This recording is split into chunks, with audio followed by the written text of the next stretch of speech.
Hello বন্ধুরা, কেমন আছো সবাই? আশা করি ভালো আছো। আজকে আবারও একটা নতুন রেসিপি নিয়ে চলে এসেছি তোমাদের সামনে।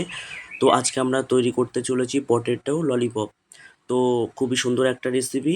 এটা তৈরি করার জন্য চলুন দেখে নিই আমাদের কী কী লাগে। তো আমরা প্রথমে একটা নিয়ে নিয়েছি বড় সাইজের আলু। তো বড় দেখে একটা আলু নিয়ে আমরা এটা মাঝখান থেকে একটা টুকরো করে নিয়েছি। তো এরপরে এটা আমাদের 4টে টুকরো করতে হবে। তো কারণ হচ্ছে যেন আলুটা ভালো করে সিদ্ধ হয়ে যায়। এবার আমরা একটা প্যানে গরম জল বসিয়ে দেবো। এরপর আমাদের যে কেটে রাখা আলুটা ছিল সেটা আমরা দিয়ে দেবো এটার মধ্যে সিদ্ধ করার জন্যে। অন্যদিকে আমরা এখানে দুটো বড় বড় দেখে পেঁয়াজ নিয়ে নিয়েছি। তো এই পেঁয়াজ দুটোকে আমাদের কেটে নিতে হবে মাঝখান থেকে, ও পেঁয়াজটাকে কেটে কুচি কুচি করে নিতে হবে। তো দেখুন আমরা পেঁয়াজটাকে এরকম ছোট ছোট টুকরো করে কেটে কুচি কুচি করে নিয়েছি। এটা আমাদের হয়ে গেছে কাটা। তো একটা পাত্রের মধ্যে আমরা তুলে নিয়েছি। এরপর আমরা নেব লঙ্কা। তো আমরা এখানে 4টে কাঁচা লঙ্কা নিয়েছি। এটাকে একটা ছুরির সাহায্যে ছোট ছোট টুকরো করে কেটে নিতে হবে। তো দেখুন লঙ্কা আমরা কেটে নিয়েছি। এরপরে আমরা নেব ধনেপাতা।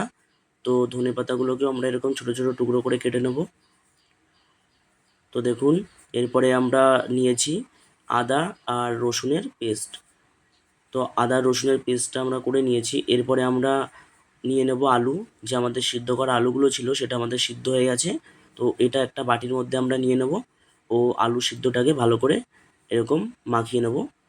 আর ভালো করে এটা মাখিয়ে নিতে হবে যেন এটার মধ্যে দানা দানা না থাকে। তো দেখুন আমরা এটা মাখিয়ে নিয়েছি। এরপরে আমরা দেবো একটা প্যানের মধ্যে তেল। তো আমার সামান্য পরিমাণ তেল দিয়ে নেব আর দেবো সামান্য পরিমাণ বাটার। তো আপনারা চাইলে শুধু তেল দিয়েও তৈরি করতে পারেন।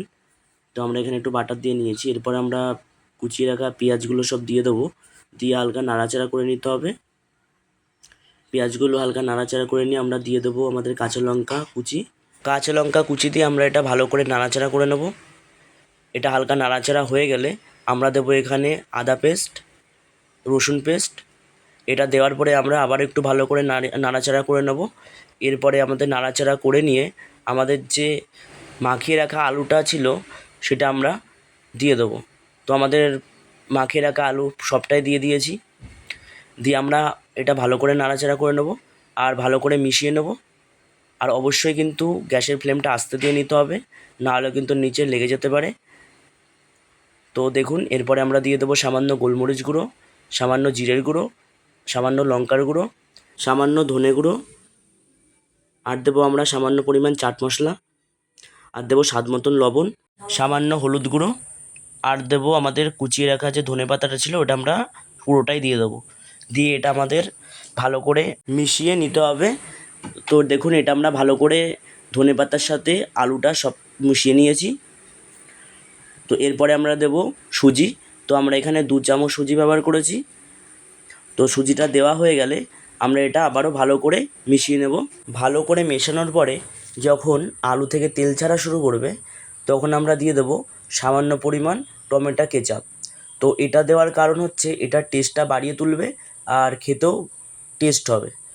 তো দেখুন বন্ধুরা, তো আমরা এখানে টমেটো কেচাপের সঙ্গে আলুটা ভালো করে মিশিয়ে নেব। এটা আমাদের 2 থেকে 3 মিনিট এরকম নাড়িয়ে নিতে হবে। তো এবার আমরা তুলে নেব। তো দেখুন এটা আমাদের হয়ে গেছে। এবার আমরা একে একে পুরোটাই তুলে নেব। তো এটা আমরা পুরোটাই তুলে নিয়েছি একটা বাটির মধ্যে। আমরা যে রেসিপিটা তৈরি করব তার জন্যে আমরা একটা ব্যাটার তৈরি করব। সেই জন্য আমরা নিয়েছি 2 চামচ ময়দা, 1 চামচ কর্নফ্লাওয়ার আর সামান্য পরিমাণ নুন। নুনটা দিয়ে আমরা এটা ভালো করে মিশিয়ে নেব। এরপরে আমরা দেব এখানে একটা ডিম। এখানে আমরা একটা ডিম দিয়ে নিয়েছি। ডিমটা দিয়ে আমাদের দিতে হবে হালকা পরিমাণ জল। জলটা দিয়ে আমরা ভালো করে ব্যাটারটা তৈরি করে নেব। দেখুন আমাদের ব্যাটারটা তৈরি করা হয়ে গেছে। ব্যাটারটা একটু ঘন করে নিতে হবে।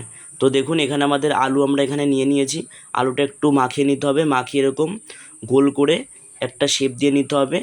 তো দেখুন আমরা এখানে গোল করে একটু শেপ দিয়ে নিয়েছি এরকম। তো আমরা এখানে পুরোটাই তৈরি করে ফেলেছি আর সবগুলো এরকম গোল শেপ দিয়ে নিয়েছি। তো এবার আমাদের একটা বাটিতে সামান্য পরিমাণ ময়দা নিতে হবে আর আমাদের যে আলুটা আছে ওটা আমাদের ময়দার সাথে কোট করে নিতে হবে। তো দেখুন এরকমভাবে আমরা সবগুলো করে নেব। তো একে একে আমরা এখানে সবগুলো করে নিয়েছি। এবার আমাদের যে ব্যাটারটা আমরা তৈরি করেছিলাম সেই ব্যাটারটার মধ্যে আমরা এই আলুটাকে এরকম করে চুবিয়ে নেব আর ভালো করে ব্যাটারটা আলুটার গায়ে লাগিয়ে নেব। এরপর আমাদের যে ব্রেড ক্রাম্বস আছে ওই ব্রেড ক্রাম্বসে আমরা এই আলুটাকে ভালো করে মিশিয়ে নেব। দেখুন ঠিক এইভাবে আমরা মিশিয়ে নিয়েছি। তো দেখুন কতটা সুন্দর দেখতে লাগছে। তো এইভাবে আমরা সবগুলো করে নিয়েছি। তো আপনারা কিন্তু অবশ্যই এটা বাড়িতে চেষ্টা করবেন বানানোর জন্যে। খুবই সুন্দর একটা রেসিপি আর সময় খুব কম লাগে। তো এইবারে আমরা একটা কড়াইয়ের মধ্যে দিয়ে দিয়েছি তেলটাকে আমরা ভালো করে গরম করে নেব আর একে একে আমাদের পটেটো ললিপপগুলো ছেড়ে দেবো। তো দেখুন এখানে আমাদের পটেটো ললিপপটা প্রায় ভাজা হয়ে গেছে। আর আপনারা কিন্তু ভাজার সময় গ্যাসের ফ্লেমটা অবশ্যই আস্তে দিয়ে ভাজবেন, না হলে কিন্তু এটা পুড়ে যাওয়ার সম্ভাবনা আছে। তো আমাদের পটেটো ললিপপ প্রায় তৈরি হয়ে গেছে দেখুন। এবার একে একে আমরা এটা তুলে নেব। তো দেখুন এটা আমরা একে একে তুলে নিয়েছি। তো দুইবারে আমরা ভেজে নিয়েছি, তাই আবারও আমরা ছেড়ে দেবো। আমাদের যে কটা ছিল তো আমরা এখানে ছেড়ে দিয়েছি। আর দেখুন আমাদের এটা তৈরি হয়ে গেছে।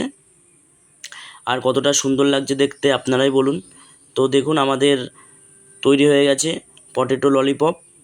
তো অবশ্যই আপনারা এটা বাড়িতে তৈরি করবেন আর বাচ্চারা এটা খুবই পছন্দ করবে এই রেসিপিটা।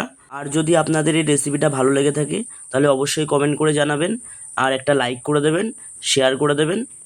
আর আপনারা যদি আমার ভিডিওতে নতুন হয়ে থাকেন তাহলে অবশ্যই একটা সাবস্ক্রাইব করে দেবেন। ধন্যবাদ।